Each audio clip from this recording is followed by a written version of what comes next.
Hello students, कैसे हैं आप लोग। आई होप सब लोग बहुत अच्छे होंगे एंड रेगुलरली केमिस्ट्री पढ़ रहे होंगे।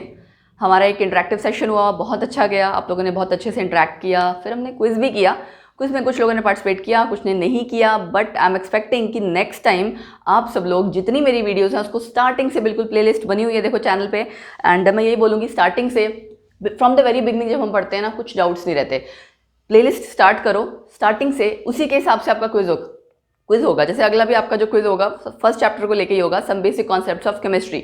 तो मैं आपको यही कहूँगी कि आप लोग जाइए अच्छे से तसल्ली से चैप्टर रिवाइज करिए। मैं आपको क्विज में जो क्वेश्चंस देती हूँ ना, उस टॉपिक से जितना मैंने कराया उससे कोई बाहर नहीं आता है। तो आप बहुत इजीली अटेम्प्ट कर सकते हैं, चाहे वो न्यूमेरिकल है, चाहे वो आपका कोई डायरेक्ट क्वेश्चन है। तो और थे भी, आई होप सिंपल क्वेश्चंस थे। बाकी क्विज कैसा लगा, एंड जिन लोगों ने क्विज में पार्टिसिपेट नहीं किया वो भी बाद में भी आपको चैनल पे वीडियो अवेलेबल है, तो आप देख सकते हैं क्या क्वेश्चंस है। और इनफैक्ट सपोज आपको अपने आप को चेक करना है कितना आपने रिवाइज किया, आप इसको पॉज करके चेक कर लो, है ना। आप क्वेश्चन सॉल्व कर लो एंड ट्राई करने के बाद नीचे कॉमेंट सेक्शन में प्लीज़ मुझे ज़रूर बताना कि आपका एक्सपीरियंस कैसा रहा क्विज के लिए, इंटरेक्टिव सेशन के लिए, राइट। सो इससे क्या होता है, एक बॉन्ड ज़्यादा बेटर बनता है टीचर एंड स्टूडेंट के बीच। तो मैं यही चाहूँगी कि आप रेगुलरली पढ़ाई करें, क्वेरीज हैं क्वेरीज पूछिए, है ना, एंड तभी ग्रो करेगा। दूसरी एक चीज़, पेड कोर्सेज हमारे स्टार्ट होने वाले हैं, तो ई एकेडमी स्कूल, ई एकेडमी एजुकेशन दोनों को सब्सक्राइब करके रखिए। ई एकेडमी स्कूल को ज़रूर सब्सक्राइब करके रखिए, वहाँ 9, 10, 11, 12 सबके कोर्सेज स्टार्ट होने वाले हैं, ठीक है। और कोई भी आपको प्रॉब्लम नहीं आनी चाहिए, खाली केमिस्ट्री की नहीं, बाकी सब्जेक्ट की भी, मैथ्स एंड साइंस कंप्लीट। तो आपको कोई ऐसी प्रॉब्लम नहीं आएगी। कोई क्वेरी है तो डिस्क्रिप्शन बॉक्स में कॉन्टैक्ट नंबर दिया हुआ है, वहाँ जाके आप बात कर सकते हैं, आपकी क्वेरी सॉल्व हो जाएगी। सो दैट्स इट, बस यही कहना था। लाइक शेयर सब्सक्राइब ज़रूर करते रहो, क्योंकि तभी चीज़ें ऐसा होता है कि ज़्यादा से ज़्यादा स्प्रेड होती हैं, आपको उन चीज़ों का पता लगता है, आप कंप्लीटली जॉइंट रहते हो, कनेक्ट रहते हो, है ना। नोटिफिकेशंस आती रहेंगी तो आपको पता लगता रहेगा जब आपने बेल आइकन प्रेस कर रखा होगा। सो इतना सा मैसेज कन्वे करना था, क्योंकि क्विज के बाद डायरेक्ट हमारी ये नेक्स्ट क्लास है। अब उसके पहले बीच में और कोई क्लास नहीं हुई थी, right. So back to the topic, जो हमारा चैप्टर चल रहा था केमिकल बॉन्डिंग वाला। देखिए इसमें हमने हाइब्रिडाइजेशन स्टार्ट किया था, टॉपिक बेसिक किया, उसके बाद मैंने बहुत सारे कंपाउंड्स, उनकी सब की शेप एक एक करके डिस्कस करी, कैसे हम एक्सप्लेन करते हैं, कैसे हम on the basis of VSCPR theory and hybridisation दोनों के बेसिस में कैसे हम उसकी शेप एक्सप्लेन करते हैं, ठीक। तो दूसरी एक चीज़, मैं एक मैसेज और कन्वे करना चाहती हूँ। बहुत लोगों की शिकायत रहती है कि मैम हिंदी में बोलिए, मैं ऑलरेडी हिंदी में ही बात कर रही हूँ। देखो बच्चे, सब्जेक्ट आपको जो तैयार करना है अपना ना, वो आगे के लिए तैयार करना है, खाली ऐसा नहीं ना कि अभी एग्जाम देना है, आपको कंपटीशन के भी पेपर देने हैं, बाकी भी आगे करने हैं। तो उसके लिए अपनी धीरे धीरे थोड़ी सी आदत डालो कि इंग्लिश और हिंदी का मिक्स, है ना। टॉपिक जो आप पढ़ रहे हैं, ऑब्वियसली एग्जाम अगर आपका आएगा, बहुत जगह ऐसा है कंप्लीटली इंग्लिश में ही पेपर आता है, तब आप कैसे अटेम्प्ट करोगे। सो यही कारण है कि मैं मिक्स्ड लैंग्वेज यूज़ करती हूँ, थोड़ी हिंदी थोड़ी इंग्लिश। जहाँ आपकी टर्म साइंस वाली है वो मैं वही बोलती हूँ बहुत जगह, ताकि आपको पता लगे कि क्या चीज़ है ना।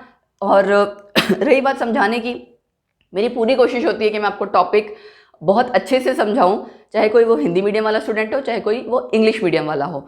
सो आई होप आप उतना समझ पा रहे होंगे, कनेक्ट कर पा रहे होंगे, ठीक है। बाकी धीरे धीरे थोड़ी सी कोशिश करो अपनी इंग्लिश की तरफ बढ़ने की, क्योंकि वो धीरे धीरे हम छोटा छोटा स्टेप्स लेंगे ना, तो डेफिनेटली हो जाएगा, ऐसा नहीं है कि नहीं होगा, ठीक।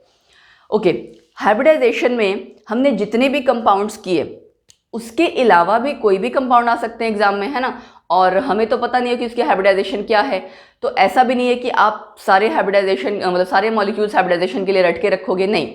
तो हाइब्रिडाइजेशन प्रिडिक्ट करने के लिए एक फॉर्मूला है, हम वो करते हैं, उस फॉर्मूले से आप हाइब्रिडाइजेशन प्रिडिक्ट कर सकते हो। क्या है वो फॉर्मूला, देखिए।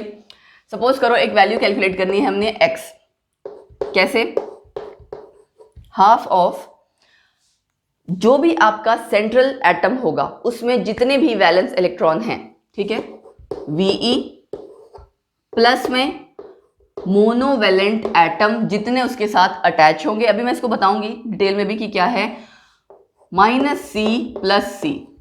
ये है आपका टोटल फॉर्मूला एक वैल्यू कैलकुलेट करने का। सपोज ये जो वैल्यूज आएंगी, इस वैल्यू से आगे आप पता लगा पाएंगे कि कौन सी हाइब्रिडाइजेशन है। फॉर्मूला क्या है, x = हाफ Ve है आपका, अब मैं बताती जाती हूँ एक एक करके दोबारा से, वैलेंस इलेक्ट्रॉन ऑन द या ऑन या ऑफ द सेंट्रल एटम, ठीक है, जो भी होगा, कार्बन है तो 4, ऑक्सीजन है तो उसके हिसाब से, है ना, ज़रूरी नहीं है सब जगह आपका डिफरेंट वेरी करेगा ना, तो आपको जस्ट क्या करना है, उस खाली सिर्फ एक सेंट्रल एटम के वैलेंस इलेक्ट्रॉन, सारे नहीं। अच्छा, इस तरह के फॉर्मूले इस चैप्टर में कई आए हैं, फॉर्मल चार्ज के लिए भी आए, ठीक है, और भी आए, तो आपने ध्यान रखना है कि कहाँ पे क्या था। आपको 2 फॉर्मूले इस तरह से पहले आ चुके हैं, मैं बता देती हूँ। एक तो फॉर्मल चार्ज वाला, एक आपका था जहाँ पे bond pair lone pair calculate करना था, याद है, वहाँ पे भी वैलेंस इलेक्ट्रॉन का रोल था। तो जब भी पढ़ो, सपोज करो आप यहाँ पढ़ रहे हो, ठीक है, तो जब आप अपने नोट्स पलट रहे हो, पीछे जाके वो दोनों फॉर्मूले साथ के साथ दोबारा से पढ़ो, क्योंकि जब हम साथ के साथ कंपेयर करके पढ़ लेते हैं ना, अच्छा यहाँ पे इतना वैलेंस इलेक्ट्रॉन था खाली मेटल एटम का, यहाँ पे टोटल वाला था, तब हमें कभी नहीं भूलता। इसको अलग पढ़ोगे उसको अलग तो जरूर भूल जाएगा। कंपैरेटिव स्टडी करके हमें ध्यान रखना है कि वहां पे क्या आपके फॉर्मूले थे, यहाँ पे क्या फॉर्मूले हैं। ओके, चलो, सो वैलेंस इलेक्ट्रॉन आपके सेंट्रल एटम के, उसके बाद आता है Ma। M क्या है, ये नंबर ऑफ मोनोवेलेंट एटम और ग्रुप्स अटैच्ड।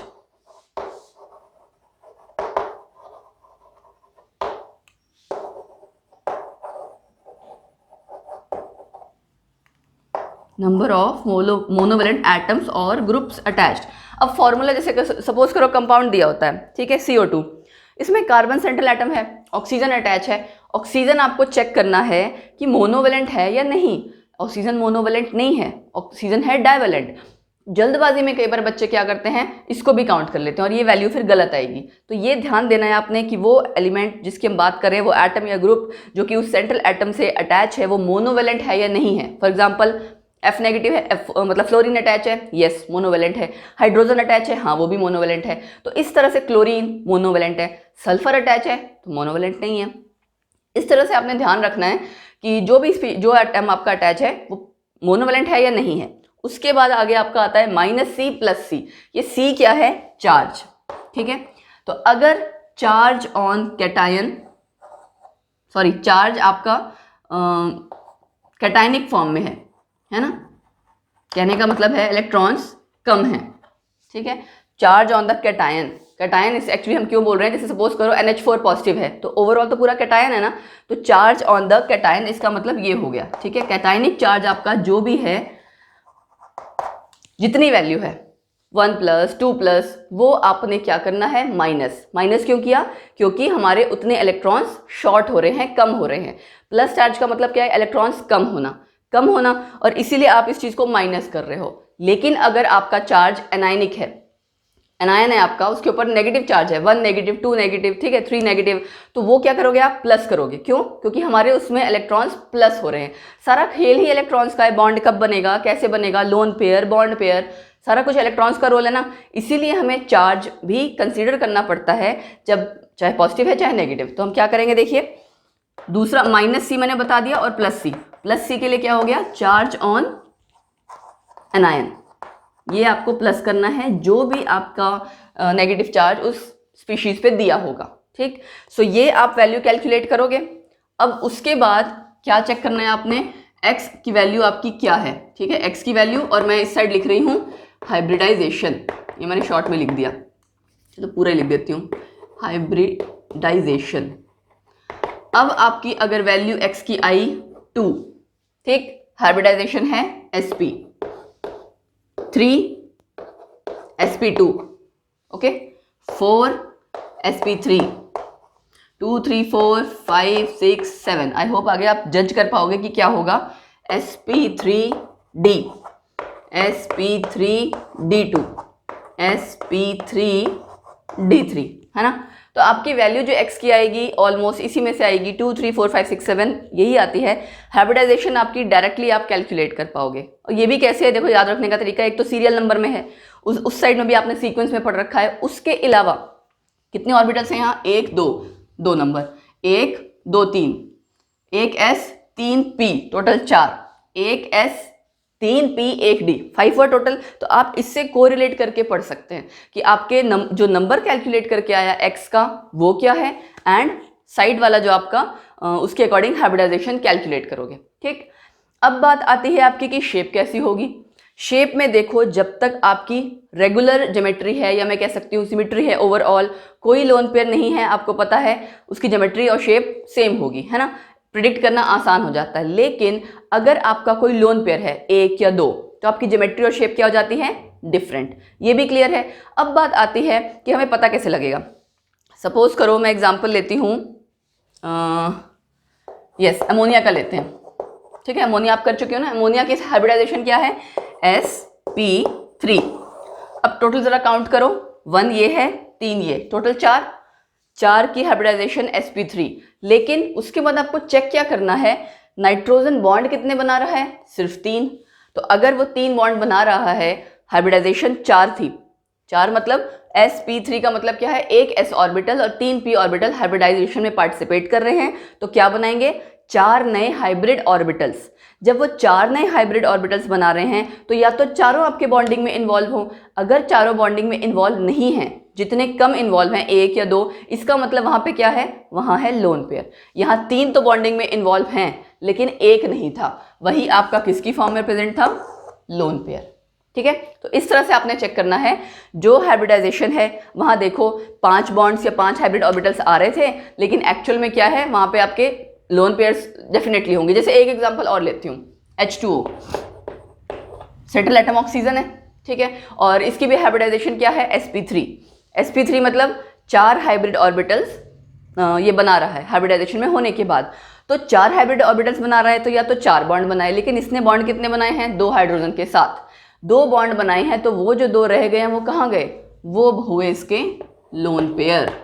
ठीक है, इसको मैं ऐसे ड्रॉ कर देती हूँ, 2 लोन पेयर्स।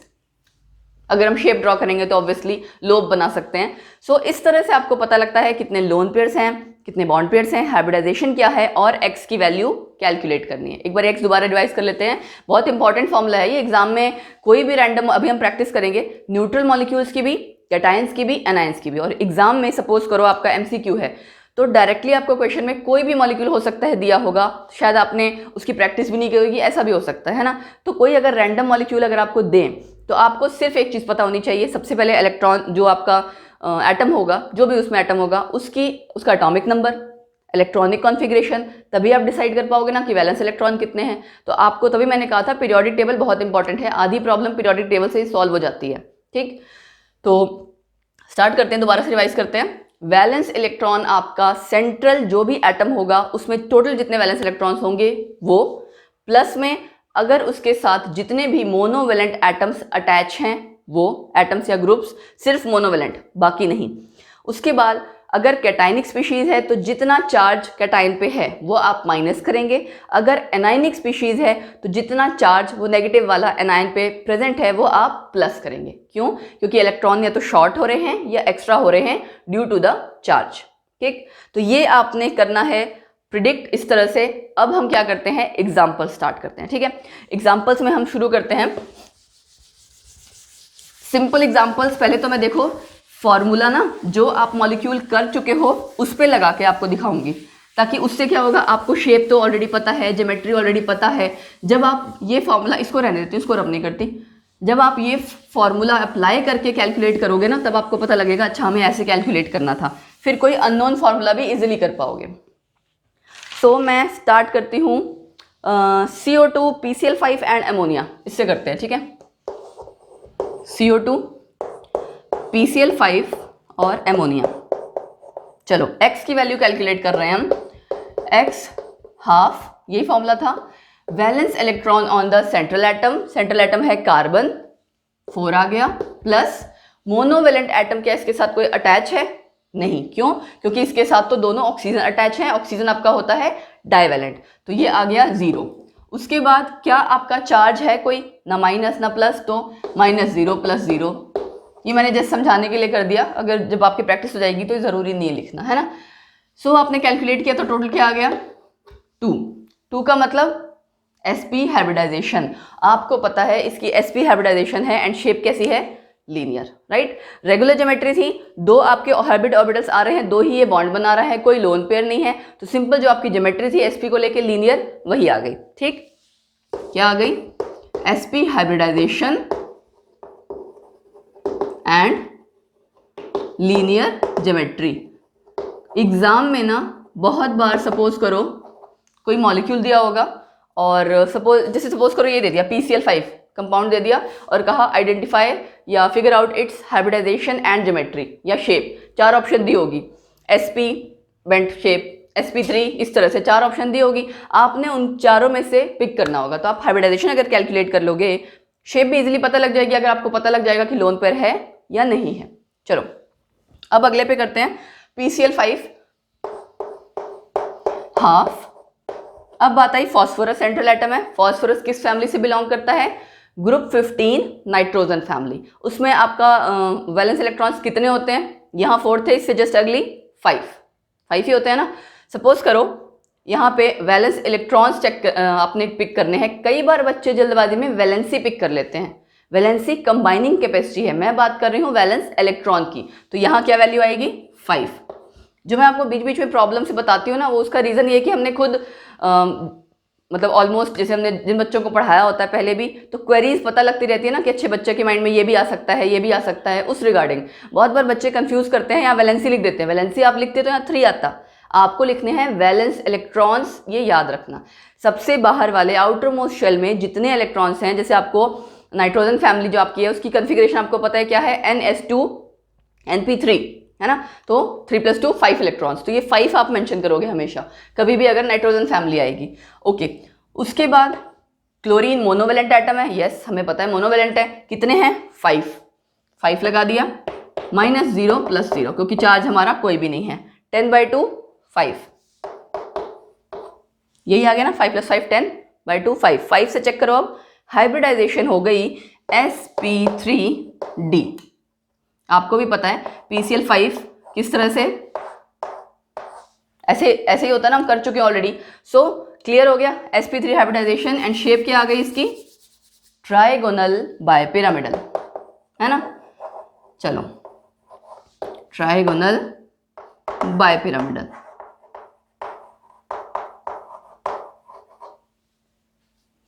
उसके बाद आ गया, अब मैंने एक ऐसा मॉलिक्यूल लिया है जिसमें है क्या?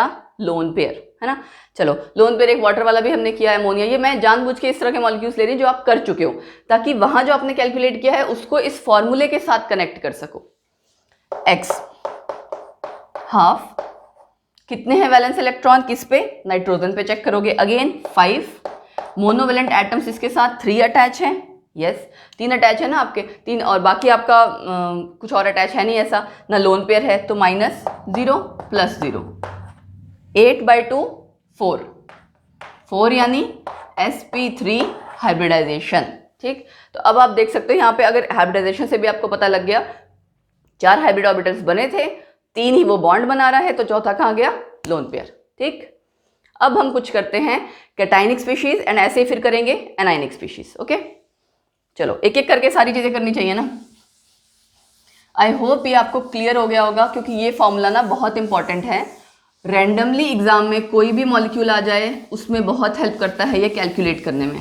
सपोज करो कोई XE का आपका कंपाउंड आ गया, तो कम से कम आप इजिली कर तो पाओगे।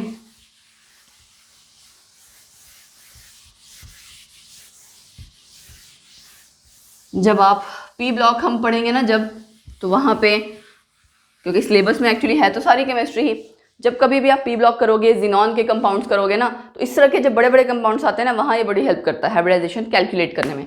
ओके, अगर आगे हम करते हैं cationic species, H3O positive, ammonia positive, अच्छा, और CH3 पॉजिटिव।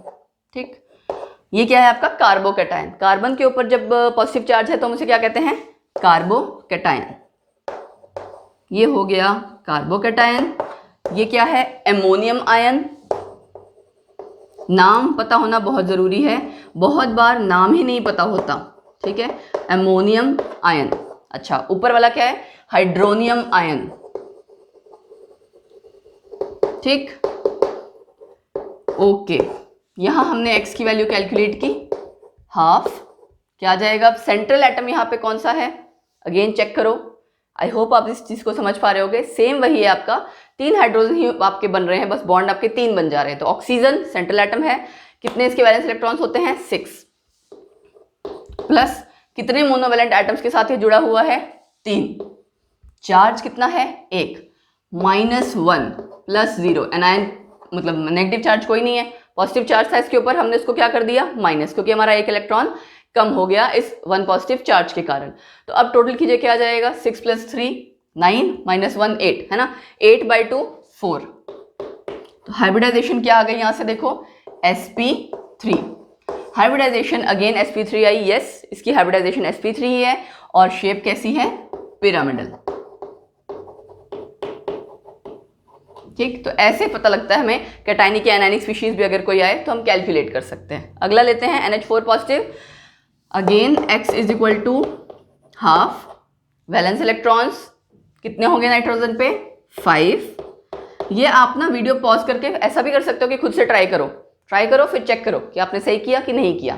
ठीक, ओके, 5 प्लस देन उसके बाद आपका हाइड्रोजन मोनोवेलेंट स्पीशीज है, 4 वो आ जाएगा। चार्ज कितना है, 1 पॉजिटिव, -1 प्लस 0। अगेन कितना आया, 9 - 1 8, 8/2 4। यहाँ पे भी आपकी sp3 हाइब्रिडाइजेशन और again the same thing, shape आपकी पिरामिडल। लास्ट देखते हैं कार्बोकैटायन कौन सी शेप में होता है, हाफ, वैलेंस इलेक्ट्रॉन कितने, 4, कार्बन पे 4 होते हैं ना। कितनी स्पीशीज अटैच है यहाँ पे मोनोवेलेंट, 3 हाइड्रोजन अटैच हैं। चार्ज -1 प्लस 0, तो कितना हुआ, 7 - 1 6। यहाँ देखिए क्या आ गया, 6/2 = 3। ठीक है, यानी कि sp2। हो सकता है कि शायद इसको देख के ऐसा लग रहा हो CH4 तो मिथेन आपका टेट्राहेड्रल होता था ना, sp3 हाइब्रिडाइजेशन, तो बहुत बार बच्चे CH3 के लिए भी हाइब्रिडाइजेशन sp3 ही प्रिडिक्ट कर लेते हैं। लेकिन यहाँ देखिए आपने कैलकुलेट किया, क्या आया, 3 वैल्यू। इसकी हाइब्रिडाइजेशन है sp2, यानी शेप कैसी होगी फिर, ट्राइगोनल प्लेनर। ठीक है ना, ऑब्वियसली वैसी ही होगी, ध्यान है आपको, इस तरह से यहाँ पे सेंटर में आपका एटम, ठीक, 120 डिग्री एंगल वाला, ये थोड़ा इसके बजाय ऐसा होगा। ठीक, ये हो गई हमारी कैटायनिक स्पीशीज। अब किसकी बारी आई, एनायनिक स्पीशीज की। सो हम नेक्स्ट करते हैं एनायनिक स्पीशीज। जितनी ज़्यादा आप क्वेश्चंस की प्रैक्टिस करते हो उतना ज़्यादा कमांड आता है आपका टॉपिक पे। कमांड आता है मतलब उतना टॉपिक आपका ज़्यादा अच्छे से प्रिपेयर हो जाता है। ठीक, यही रीज़न है कि मैं क्वेश्चंस ज़्यादा कराती हूँ। और स्टार्टिंग में क्या होता है कि कुछ बच्चों को देखो बहुत आता है, कुछ बच्चों को प्रैक्टिस की ज़रूरत होती है, टीचर सामने प्रैक्टिस कराए तो थोड़ा हाथ सेट बैठ जाता है, न्यूमेरिकल्स खुद से होने लग जाते हैं। इसीलिए मैं काफ़ी क्वेश्चंस करा रही हूँ। अब हम करते हैं एनायनिक स्पीशीज़ में NO3 नेगेटिव। ये करने में बढ़िया लगेगा क्योंकि आपको शेप नहीं पता है इसकी, है ना। CO3 2 negative. और कौन सा लूँ मैं, ओके। अगर कोई खुद से ट्राई करना चाहे तो वीडियो पॉज करके खुद से ट्राई कर सकता है, कोई ऐसी प्रॉब्लम नहीं है। एंड एक कार्बन आयन भी ले लेते हैं, CH3 नेगेटिव। कोई और ऐसा जो डिफरेंट हो, आई थिंक नहीं, इतना काफ़ी है। चलिए NO3 नेगेटिव। अगेन x की वैल्यू कैलकुलेट करना स्टार्ट करें। हाफ, वैलेंस इलेक्ट्रॉन्स किस पे, सेंट्रल एटम पे। यहाँ पे सेंट्रल एटम है आपका नाइट्रोजन, 5 प्लस क्या कोई मोनोवेलेंट स्पीशीज अटैच है, नहीं। ऑक्सीजन आपकी डाइवेलेंट स्पीशीज है तो 0 आ गया। चार्ज आपका पॉजिटिव चार्ज नहीं है, -0। प्लस वाला चार्ज आपका आएगा कितना, 1। कैलकुलेट करो जरा क्या हो गया, 6/2 3। ठीक, तो यानी इसकी हाइब्रिडाइजेशन sp2। शेप भी इसकी क्या आएगी फिर, ट्राइगोनल प्लेनर। ठीक, इसी तरह से कार्बोनेट एनायन।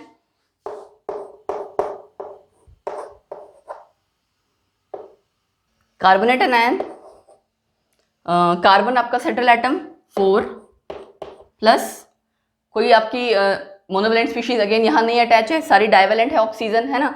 ठीक है, 0। उसके बाद आपका चार्ज देखिए क्या होगा। चार्ज आपका पॉजिटिव तो है नहीं, नेगेटिव आपके 2 हैं। ठीक है, -0 प्लस 2। ठीक, तो कैलकुलेट कर लेते हैं, 6/2 अगेन 3, sp2 हाइब्रिडाइजेशन और शेप आपकी फिर से वही ट्राइगोनल प्लेनर, है ना। ठीक है, SO4 negative, central atom sulphur.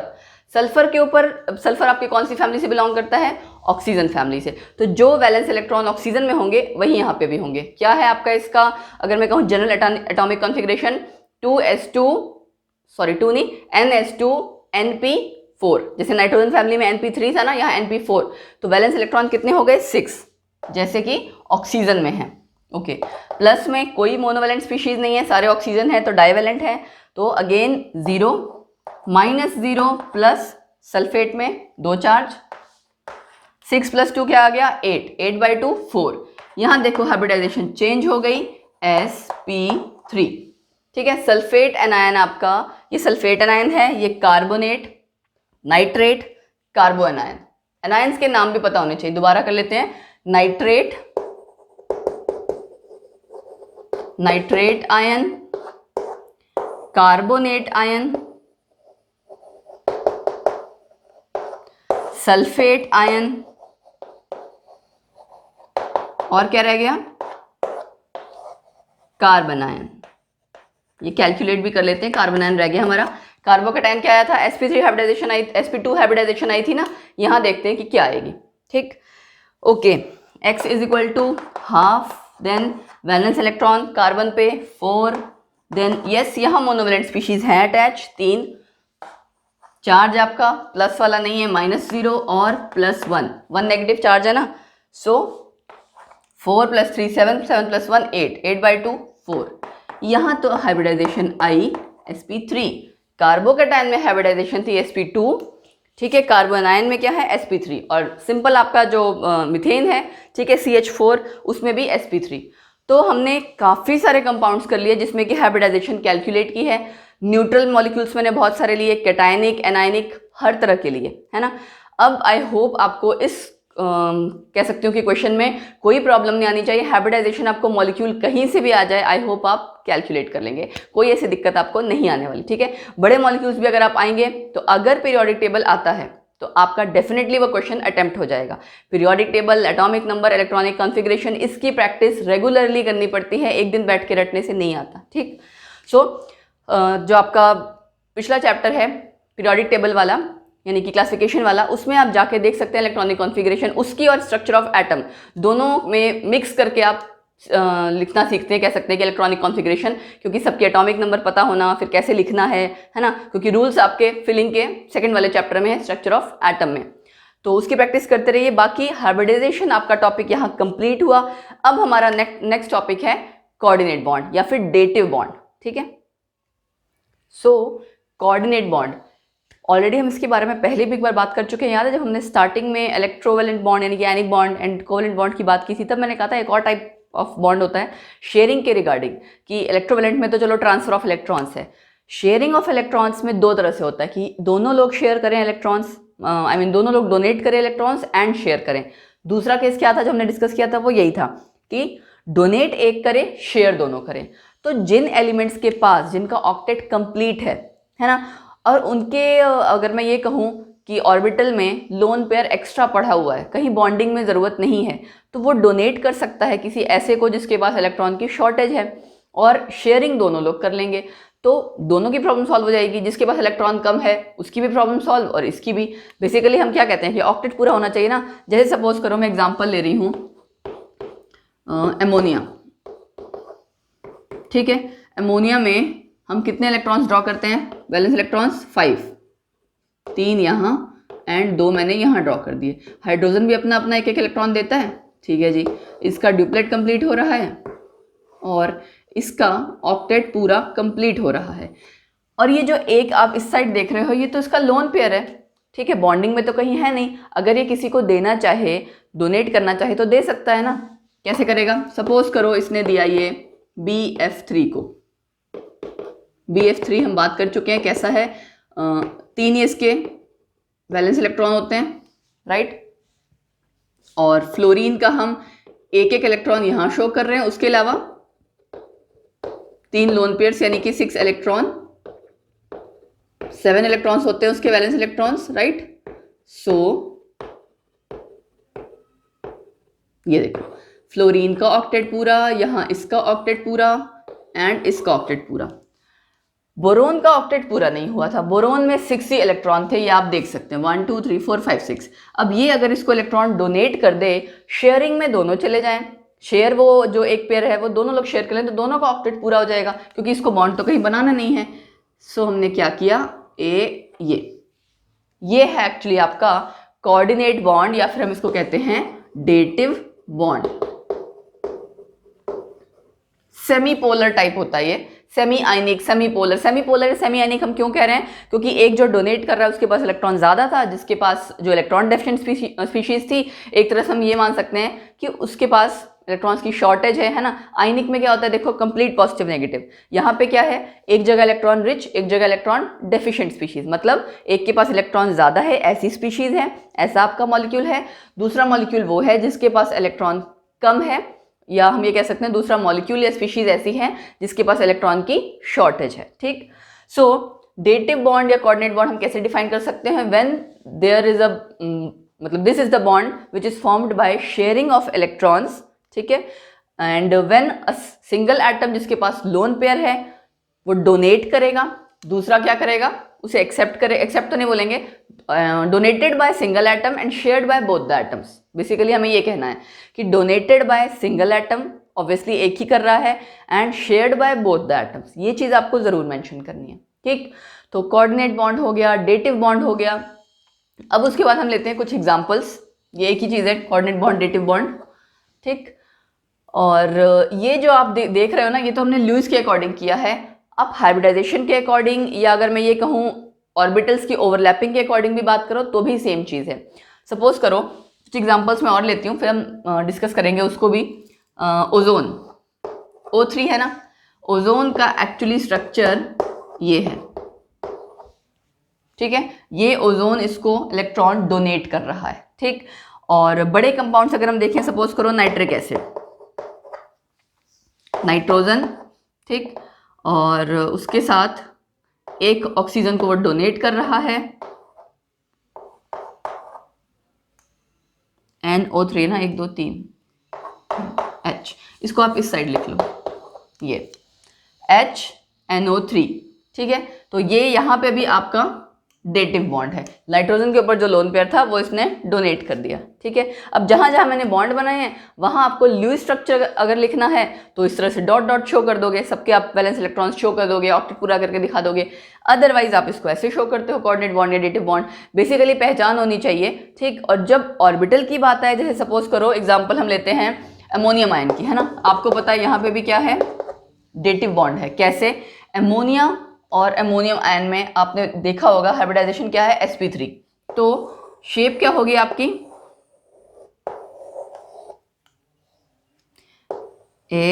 ऐसी,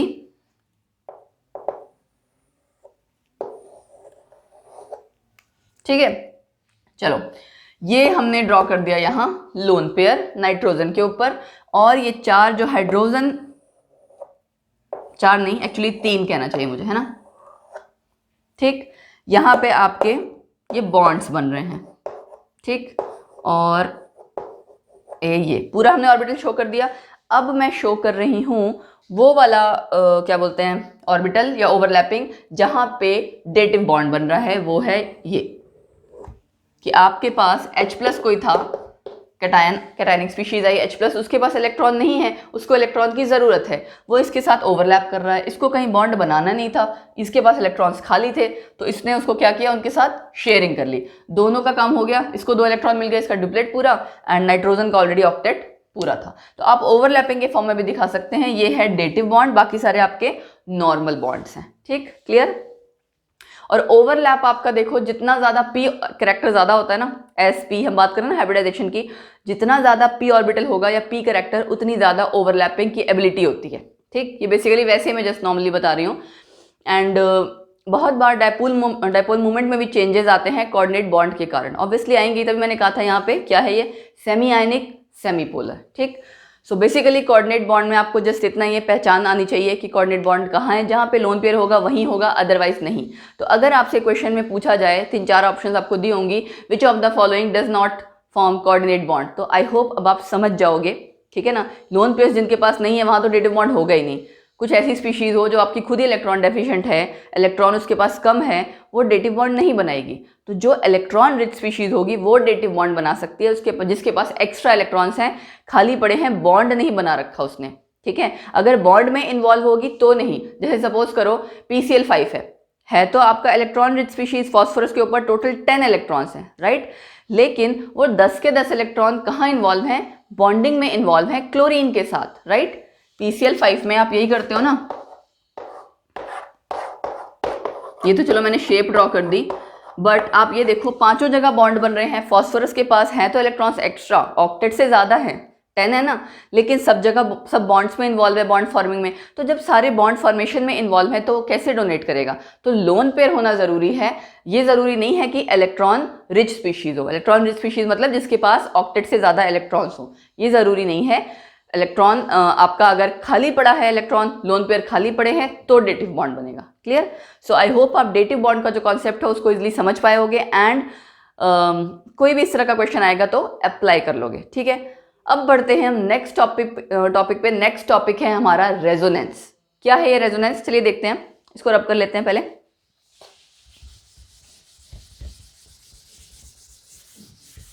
रेजोनेंस टॉपिक आपका ऑर्गेनिक केमिस्ट्री में भी आता है, ठीक है, और यहाँ पे भी आया है, यानी कि इनऑर्गेनिक केमिस्ट्री में है तो आखिर केमिस्ट्री ना। कुछ मॉलिक्यूल, चलो एक ऑर्गेनिक मॉलिक्यूल लेती हूँ मैं और एक इनऑर्गेनिक। अभी आपने ओजोन देखा ना, ठीक है। ओजोन का जो स्ट्रक्चर है वो कई बार तो ऐसा होता है, कई बार ऐसा होता है, ठीक है। तो हम ओवरऑल जो स्ट्रक्चर लिखते हैं वो यहाँ डॉटेड लाइन शो कर देते हैं। मतलब क्या मतलब हुआ इसका, ये तो देखो दूसरा एग्जांपल में लिख देती हूँ। ये एग्जांपल हो गया आपका इनऑर्गेनिक किसी मॉलिक्यूल का। एक एग्जांपल अगर आपको ध्यान हो, बेंजीन, ठीक, एरोमेटिक कंपाउंड है, या ऑर्गेनिक का कंपाउंड लिया मैंने, यहाँ बॉन्ड ड्रॉ किए थे ना मैंने ऑल्टरनेट, अब मैं क्या करती हूँ यहाँ ड्रॉ कर दे रही हूँ, ठीक, ओके। ये दोनों आपस में रेजोनेंस में हैं। इसके लिए हम क्या आगे फर्दर और क्या शो करते हैं, आपने देखा होगा, या तो इसको आप इस तरह से शो करते हो डॉटेड डॉटेड, या फिर आप इसके लिए क्या लिखते हो, अगर आपको ये नहीं लिखना तो डायरेक्टली हम क्या लिख देते हैं, बेंजीन रिंग है उसके अंदर जीरो बना देते हैं। ये जीरो कुछ नहीं है, एक्चुअली इलेक्ट्रॉन क्लाउड है। अब मैंने ये सारा कुछ लिखा क्यों, एक मैंने आपकी स्पीशीज ली इनऑर्गेनिक की, एक स्पीशीज मैंने ली ऑर्गेनिक मॉलिक्यूल की, ताकि आपको दोनों के रिगार्डिंग समझ आ जाए रेजोनेंस क्या चीज़ है। रेजोनेंस देखिए क्या है एक्चुअली, कुछ मॉलिक्यूल्स ऐसे हैं जिनका अगर आप एक ल्यूइस स्ट्रक्चर लिखो ना, कोई एक, वो एक अकेला स्ट्रक्चर उसकी सारी प्रॉपर्टीज एक्सप्लेन नहीं कर पाता, ठीक है। वो अकेला जो आपका मॉलिक्यूल है, जैसे सपोज करो अगर इसका ये आपका कंपाउंड था, ठीक है, मॉलिक्यूल था सॉरी, कुछ प्रॉपर्टीज ये मॉलिक्यूल शो करेगा, कुछ प्रॉपर्टीज ये मॉलिक्यूल एक्सप्लेन करेगा। प्रॉपर्टीज की बात का क्या मतलब है कि आपकी चाहे फिजिकल प्रॉपर्टीज हैं, चाहे आपकी क्या है केमिकल प्रॉपर्टीज है, केमिकल रिएक्शन है। तो अगर आपका स्ट्रक्चर चेंज हो रहा है तो नेचुरली रिएक्शन, प्रॉपर्टीज, ये सारी चीज़ें भी अलग तरीके से नजर निकल के आएंगी, है ना। अगर आप स्ट्रक्चर एक जैसा रख रहे हो तो रिएक्शन एक जैसी आएगी, बट अगर आपका स्ट्रक्चर चेंज हो रहा है, डबल बॉन्ड शिफ्ट कर रहा है, इलेक्ट्रॉन्स आपके अलग अलग जगह पे आ रहे हैं, तो नेचुरली अलग तरह से रिएक्शन होगी, तो प्रॉपर्टीज भी चेंज होगी। सो इसलिए वो मॉलिक्यूल्स जिसमें एक सिंगल ल्यूइस स्ट्रक्चर, खाली अकेला ल्यूइस स्ट्रक्चर मतलब डॉट डॉट वाला, ठीक है, या आप ये कह लो नॉर्मली ये भी आपके वही हैं, जस्ट हमने बॉन्ड शो कर दिया उसकी जगह। तो एक अकेला सिंगल ल्यूइस स्ट्रक्चर उसकी सारी प्रॉपर्टीज एक्सप्लेन नहीं कर पाता, ठीक है। उसके लिए हम काफ़ी सारे स्ट्रक्चर्स लिखते हैं। वो सारे स्ट्रक्चर्स में भी जितने स्ट्रक्चर्स आपने लिखे, 3-4 जो भी लिखे जाएंगे, वो भी ज़रूरी नहीं है कि आपका हर एक स्ट्रक्चर सारी प्रॉपर्टीज एक्सप्लेन करे। मोस्टली कर देता है लेकिन सारी नहीं करता। तो इन केसेस में जो एक्चुअल स्ट्रक्चर है वो उन सब के बीच में कहीं इन बिटवीन लाई करता है मतलब एक्चुअल में वहाँ प्रेजेंट होता है, जिसको कि आप किताबी तौर पे किसी बुक पे या कॉपी पे शो नहीं कर सकते, ठीक है। जस्ट आप वैसे आप ये कह सकते हो कि इमेजिन कर सकते हो कि वो मॉलिक्यूल उनके बीच में कहीं एग्जिस्ट कर रहा होगा, ठीक है। अब देखो ना, यहाँ पे आप, मैं कहती हूँ ये भी करेक्ट नहीं है, क्यों, क्योंकि डबल बॉन्ड कभी कभार यहाँ भी आ रहा है, तो ये दोनों ही कुछ कुछ प्रॉपर्टीज एक्सप्लेन कर रहे हैं, सारी नहीं कर रहे हैं। तो हम अगर ये कहें कि ओजोन का अगर हम स्ट्रक्चर खाली यही ड्रॉ कर दें तो वो करेक्ट नहीं होगा। कभी वो इस फॉर्म में एग्जिस्ट कर रहा है, कभी वो इस फॉर्म में एग्जिस्ट कर रहा है। और एक्चुअल में अगर हम ये ड्रॉ करना चाहें तो ऐसा भी नहीं है, डबल बॉन्ड आप ऐसे ये हाफ बॉन्ड तो शो नहीं कर सकते ना, टूटा टूटा बॉन्ड। तो इसीलिए जो एक्चुअल का स्ट्रक्चर है वो इनके बीच में कहीं लाई कर रहा है मतलब एग्जिस्ट कर रहा है, जो कि हम पेपर पे नहीं ड्रॉ कर सकते, ठीक। तो जितने आप ये स्ट्रक्चर्स इस तरह के लिखते हो, जो कि शायद कुछ कुछ प्रॉपर्टीज एक्सप्लेन कर पाएंगे, पूरी नहीं कर पाएंगे लेकिन कुछ कर पाएंगे, उन्हें हम कहते हैं रेजोनेटिंग स्ट्रक्चर्स। रेजोनेटिंग स्ट्रक्चर्स, या फिर एक और टर्म है इनके लिए, कैनोनिकल स्ट्रक्चर्स,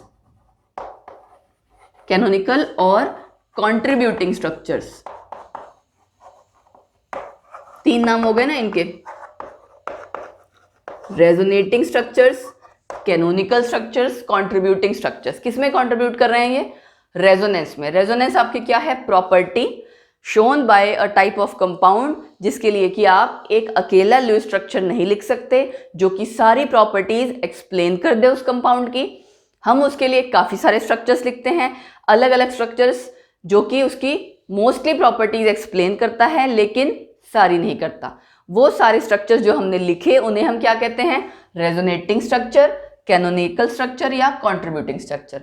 और जो एक्चुअल स्ट्रक्चर लाई करता है, एग्जिस्ट करता है, that exist in between all the structure, यानी कि इनके बीच में कहीं एग्जिस्ट कर रहा होगा वो, जिसको कि आप पेपर पे ड्रॉ नहीं कर सकते, जस्ट इमेजिन करते हो।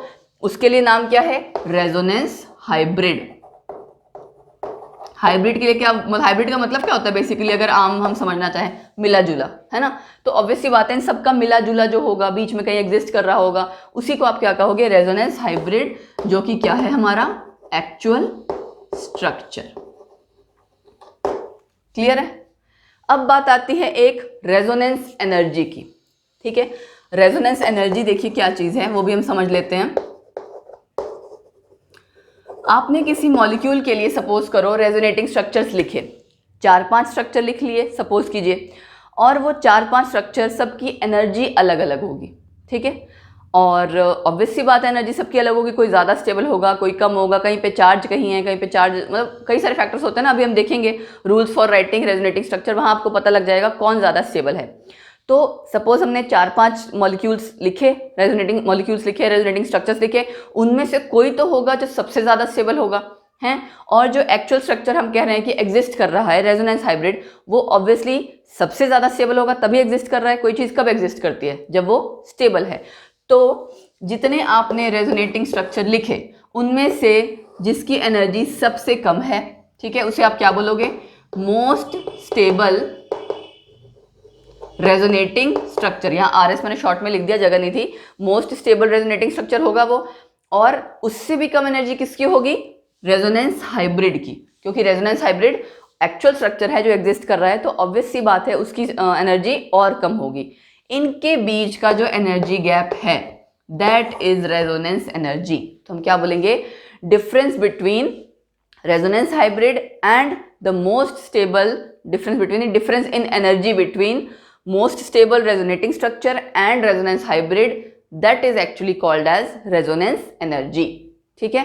कि मतलब इसके पास जितनी जो एनर्जी एक्स्ट्रा है ना, वो अगर वो उतनी एनर्जी लूज कर दे तो वो कौन सी स्टेट पे आ जाएगा? रेजोनेंस हाइब्रिड की स्टेट पे। उनके बीच में इतनी एनर्जी का गैप है। एनर्जी की जब हम बात करते हैं ना, एनर्जी के गैप की, इस तरह की चीज़ों में, वहाँ हम मेनली ये बताना चाह रहे होते हैं कि कौन ज़्यादा स्टेबल है। जिसकी एनर्जी कम होती है वो ज़्यादा स्टेबल होता है। सपोज किसकी एनर्जी ज़्यादा है, ठीक है। अगर आप नॉर्मली हम किसी इंसान को भी देखें जो ज़्यादा एनर्जेटिक है ना, भाग दौड़ करता रहेगा। इसी तरह से इलेक्ट्रॉन के टर्म में सोचो, मॉलिक्यूल के टर्म्स में सोचो, जिसके पास एनर्जी ज़्यादा है वो किस में कन्वर्ट हो जाएगी? पोटेंशियल एनर्जी के बजाय काइनेटिक एनर्जी में। वो भाग दौड़ ज़्यादा करता रहेगा, उसके इलेक्ट्रॉन्स, मॉलिक्यूल सब मतलब इस तरह की चीज़ें होंगी। तो वहाँ पे स्टेबिलिटी नहीं है, स्थिरता नहीं है, राइट। इस वजह से सेम कॉन्सेप्ट आप यहाँ अप्लाई कीजिए कि कोई मॉलिक्यूल, कंपाउंड जो एग्जिस्ट कर रहा है, वो कब स्टेबल होगा?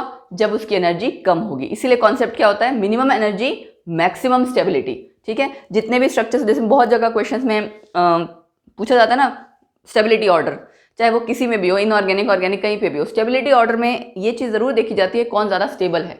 तो स्टेबल जो होगा ऑब्वियसली उसकी एनर्जी सबसे कम होगी, ठीक है।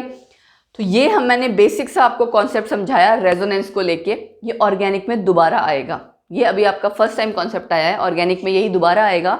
एंड यहाँ पे हम इनऑर्गेनिक मॉलिक्यूल्स को लेके थोड़ा डिस्कस ज़्यादा करेंगे, वहाँ पे हम ऑर्गेनिक मॉलिक्यूल्स को लेके, ठीक है। अब बात आती है कि रूल्स क्या हैं रेजोनेटिंग स्ट्रक्चर्स को लिखने के, कि हम किनको रेजोनेटिंग स्ट्रक्चर्स या कैसे लिख सकते हैं, किनको कंसीडर करेंगे कि ये रेजोनेटिंग स्ट्रक्चर्स हैं। चलो वो भी बताती हूँ मैं। बड़े सिंपल से रूल्स हैं, ज़्यादा कुछ टफ नहीं है। रूल में रूल्स फॉर राइटिंग क्या, रेजोनेटिंग स्ट्रक्चर है ना, रेजोनेटिंग स्ट्रक्चर्स। ओके, सबसे पहली कंडीशन, जो भी आप रेजोनेंट स्ट्रक्चर लिखोगे, रेजोनेटिंग स्ट्रक्चर लिखोगे, पोजीशन नहीं चेंज करनी एटम की। आपने देखा था ना, मैंने ड्रॉ कर रखा था, एटम की पोजीशन नहीं चेंज की। ये कार्बन वाले में भी देखो, जो कार्बन यहाँ है वो यहीं है। चेंज पोजीशन किसकी हो रही है, इलेक्ट्रॉन्स की। सो position of atoms will remain same. Same मतलब अपनी सेम जगह ही रहेंगे, वो अपनी जगह नहीं चेंज करेंगे। Position of atoms will remain same but position of electrons will change. Okay, electrons आपके क्या हो रहे हैं, उनकी पोजीशन चेंज हो रही है। इलेक्ट्रॉन्स ही एक्चुअली आपके, ये जो मूव कर रहा होता है ना इलेक्ट्रॉन इधर से उधर, इसको हम क्या कहते हैं, इसको हम बोलते हैं delocalisation of electron. De word का मतलब हटाना, लोकलाइजेशन, लोकलाइजेशन का मतलब कि एक जगह कोई चीज फिक्स्ड है। डी लोकलाइजेशन मतलब फिक्स्ड नहीं है, वो मूव कर रही है। ठीक है, या फिर मैं वर्ड बता देती हूँ क्या है, देखो, डी लोकलाइजेशन या फिर डिस्पर्शन। डिस्पर्शन वर्ड हम चार्ज के लिए यूज करते हैं, डिस्पर्शन ऑफ चार्जेस है ना, डिस्पर्स हो रहा है चार्ज, फैल रहा है आपका चार्ज, स्प्रेड हो रहा है ज़्यादा एरिया में। ज़्यादा एरिया इन द सेंस कि ज़्यादा एटम्स पे, मॉलिक्यूल आपका कोई बड़ा है सपोज, उसमें कई सारे एटम्स हैं, तो उस पूरे जितने एटम्स हैं, जितना आपका बड़ा मॉलिक्यूल है, वहाँ पे स्प्रेड हो रहा है चार्ज। ठीक है, जैसे जैसे आप पढ़ते जाओगे ना, अभी ऑर्गेनिक में ये चीज़ें आपको ज़्यादा समझ में आएंगी, क्योंकि वहाँ पे ऐसे बहुत सारे केसेस निकल के आते हैं। ठीक है, इनऑर्गेनिक में थोड़ा कम ऑब्जर्व कर पाते हैं हम ये चीज़ें। डीलोकलाइजेशन ऑफ इलेक्ट्रॉन, ठीक है, और यहाँ पे हम डिस्पर्शन ऑफ चार्जेस की बात कर देते हैं। ठीक, तो ये टर्म क्लियर होना चाहिए। जैसे जैसे ये टर्म्स आपकी क्लियर होंगी तो हमें तभी समझ में आएगा। सो पोजीशन ऑफ एटम आपकी चेंज नहीं हो रही, पोजीशन ऑफ इलेक्ट्रॉन चेंज हो रही है। दूसरी बात, जितने भी आप रेजोनेटिंग स्ट्रक्चर लिखोगे, all the structures should have same number of unpaired electron. Suppose 4 structure लिखे, तो ऐसा ना हो कि एक स्ट्रक्चर में अनपेयर्ड इलेक्ट्रॉन 1 है, एक में 2, एक में 3, नहीं, तीनों में आपके अगर 1 है तो तीनों में 1-1 अनपेयर्ड इलेक्ट्रॉन होंगे, या फिर तीनों में 2-2 अनपेयर्ड इलेक्ट्रॉन होंगे। ठीक है, सो क्या बोलोगे आप, they should have same number of unpaired electrons. Clear, same number of unpaired electrons होंगे एंड अप्रॉक्सीमेटली इक्वल एनर्जी होगी उनकी, बहुत गैप नहीं होगा उनकी एनर्जी में, है ना। यहाँ भी देखो मैंने आसपास लिखा हुआ ना, ऐसा नहीं कि एक यहाँ एक यहाँ, बहुत गैप नहीं होगा। सो थर्ड पॉइंट क्या आ गया, दे शुड हैव अप्रॉक्सीमेटली, मैंने शॉर्ट में लिख दिया, अप्रॉक्सीमेटली इक्वल एनर्जी, थोड़ी उनकी मिलती जुलती एनर्जी होगी, राइट। इसको हम इस साइड रब कर देते हैं सो दैट स्पेस मिल जाए हमें। 3 पॉइंट्स किए हमने, उसके बाद हमारा ओके, फोर्थ पॉइंट आपका क्या है कि जब आप रेजोनेटिंग स्ट्रक्चर लिख रहे हो ना, उसमें देखो बहुत बार ऐसा होगा चार्ज आएगा, है ना। चार्ज के लिए मैं आपको एग्जांपल ओके कार्बोनेट आयन का लेते हैं। कार्बोनेट आयन आपने किया हुआ ना, CO3 2 नेगेटिव, पहले एग्जांपल ही ले लेती हूँ, उसके बाद मैं आपका ये पॉइंट लिखूंगी। CO3 2 नेगेटिव, तो जो डबल बॉन्ड वाला है उस पे आपका, उस पे क्या है, उस पे तो 2 लोन पेयर्स हैं हमेशा ही, और जो नेगेटिव चार्ज वाला है उस पे आपके कितने इलेक्ट्रॉन्स हैं, 6 इलेक्ट्रॉन्स हैं और नेगेटिव चार्ज है। यहाँ पे भी ऐसे ही रहेगा, 6 इलेक्ट्रॉन्स एंड नेगेटिव चार्ज। ठीक, आपको लेकिन एक्चुअल में CO3 2 नेगेटिव पूरा फॉर्मूला पता है। ये ज़रूरी नहीं है कि इन 2 एटम्स पे ही आपका नेगेटिव चार्ज हो, ये डबल बॉन्ड हो, हमेशा ऐसा नहीं होगा। कभी ऐसा होगा कि ये आपके 2 सिंगल बॉन्ड है, डबल बॉन्ड यहाँ पे आ गया, सिंगल वाले पे नेगेटिव चार्ज, या फिर कभी आपका क्या हो सकता है, यहाँ डबल बॉन्ड हो गया, यहाँ अब हम यहाँ बना लेते हैं। तो ये है देखो एक्चुअली तीनों क्या, रेजोनेटिंग स्ट्रक्चर।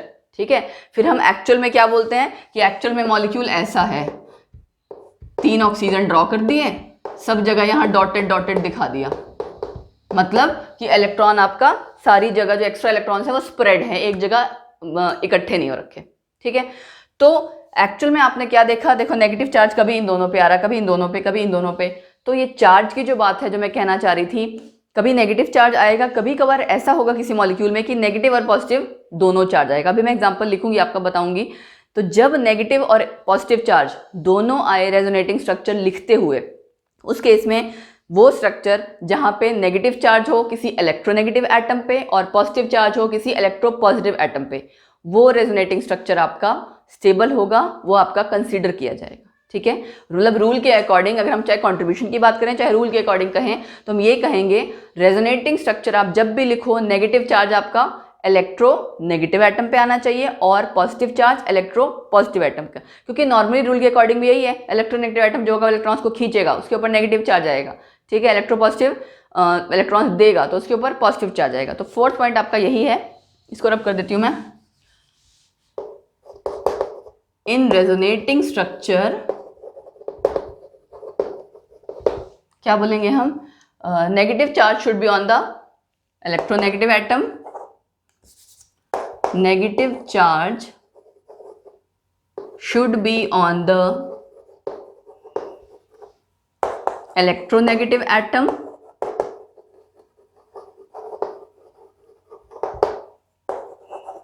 ठीक, and positive charge on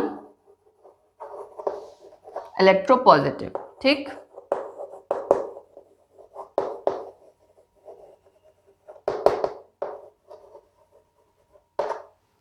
ठीक है, क्लियर हो गया।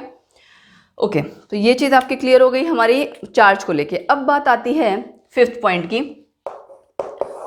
कि सेम चार्जेस मतलब चाहे दोनों पॉजिटिव चाहे दोनों नेगेटिव, वो बिल्कुल साथ साथ वाले एटम पे नहीं आने चाहिए। सपोज करो कोई मॉलिक्यूल है आपका इस तरह का, तो यहाँ प्लस प्लस साथ में सेम चार्ज नहीं आना चाहिए, चाहे प्लस प्लस हो चाहे नेगेटिव नेगेटिव, साथ में नहीं आना चाहिए। और जो अपोजिट चार्ज हैं वो जब आ रहे हैं तो वो ज़्यादा दूर नहीं होने चाहिए, है ना। सो हम क्या बोलेंगे, सेम या लाइक चार्जेस, सेम मतलब लाइक चार्जेस, एक जैसे charge, like charges should not come on the adjacent atom and, लिख देती हूँ मैं साथ के साथ, like charges should not come का मतलब ये कि आएगा तो है ही, बट वो उस रेजोनेटिंग स्ट्रक्चर को हम ये कह सकते हैं कि कंसीडर नहीं करेंगे। रूल के अकॉर्डिंग हम उसको क्या बोलेंगे, वो लेस स्टेबल है हमारा, वो इस तरह का रेजोनेटिंग स्ट्रक्चर नहीं है जिसको कि हम ये कह सकें कि वो स्टेबल है, ठीक है ना। So like charges should not come on the adjacent atom and unlike charges should not be located widely apart। इसका क्या मतलब है भाई, मैं ये बता देती हूँ, यहां की बजाय यहां लिख देती हूँ वाइडली अपार्ट। लाइक चार्जेस, एक जैसे चार्ज चाहे दोनों प्लस या दोनों नेगेटिव, शुड नॉट कम, नहीं आने चाहिए किस पे, ऑन द एडजेसेंट एटम, बिल्कुल साथ साथ वाले एटम पे नहीं आने चाहिए। क्यों, क्योंकि ऑब्वियसली रिपल्शन होगी, सेम चार्ज होगा तो रिपल्शन होगी, स्टेबिलिटी कम होगी, वो रेजोनेटिंग स्ट्रक्चर हम काउंट नहीं कर पाएंगे। अच्छा, and unlike charges should not be located widely apart, मतलब अनलाइक यानी पॉजिटिव नेगेटिव दोनों, ठीक है। वो अगर ज़्यादा दूर दूर होंगे तो जाहिर सी बात है अट्रैक्टिव फोर्सेस डेवलप नहीं होंगी, स्टेबिलिटी नहीं आएगी सिस्टम में, तो वो आपके अनलाइक चार्जेस यानी प्लस नेगेटिव अलग अलग अपोजिट चार्जेस को आप कहोगे, वो जो भी मॉलिक्यूल आप बड़ा सा लिख रहे हो चाहे छोटा मॉलिक्यूल है, वो जब चार्जेस पास होंगे तब ज़्यादा स्टेबल होगा, जब दूर होंगे तो कम स्टेबल होगा। जैसे सपोज करो इस तरह की चीज़ है, यहाँ प्लस नेगेटिव आया या यहाँ आपका प्लस नेगेटिव आया, तो ये पास हुआ ये दूर हुआ। ये मैंने रैंडमली एग्जांपल ऐसे ही लिया है, कोई एग्जांपल इस तरह का नहीं लिया, मॉलिक्यूल का नहीं लिया, जस्ट बताने समझाने के लिए कि जब आपके चार्जेस दूर हैं अपोजिट चार्जेस, वो रेजोनेटिंग स्ट्रक्चर आपका कम स्टेबल है, रूल के अगेंस्ट है, और जब आपके पास हैं अपोजिट चार्जेस तो वो रूल के अकॉर्डिंग है। और इसके अपोजिट अगर हम सेम चार्जेस की बात करें, लाइक चार्जेस की, तो सेम चार्जेस आपके एडजेसेंट एटम पे नहीं प्रेजेंट होने चाहिए, अगर सेम चार्जेस आ भी रहे हैं तो दूर दूर आए, ठीक है। आई होप आपको रेजोनेंस का हमने जो इंट्रोडक्शन किया वो क्लियर हो गया होगा, एंड एग्जांपल्स भी हमने लिए। फिर हमने क्या किया, रेजोनेंस एनर्जी, रेजोनेंस हाइब्रिड क्या होता है, और canonical and resonating structure consider किया। एंड उसके बाद ये सारा हमने लिखा rules for writing resonating structure. ठीक है, ये आपका बेसिक हम कह सकते हैं रेजोनेंस के बारे में। सो रेजोनेंस में आज के लिए इतना ही। अब नेक्स्ट लेक्चर में हम क्या करेंगे, देखिए इसके कुछ एग्जांपल्स करेंगे, प्रैक्टिस हो जाएगी उससे, एंड कैरेक्टरिस्टिक्स ऑफ रेजोनेंस करेंगे। उसके बाद हमारा ये टॉपिक भी कंप्लीट हो जाएगा। एंड फिर आपकी वो आखिरी वाली थ्योरी आएगी, जैसे हमने कहा था ना स्टार्टिंग में, हम कई सारी थ्योरीज पढ़ रहे हैं स्टार्टिंग करते करते। Last theory molecular orbital theory. So जितना हमने करा दिया उसको अच्छे से रिवाइज कीजिए, रेगुलरली रिवाइज कीजिए। And once again like share subscribe करना मत भूलना, बेल आइकन प्रेस करके रखना। That's it for today and bye bye, take care.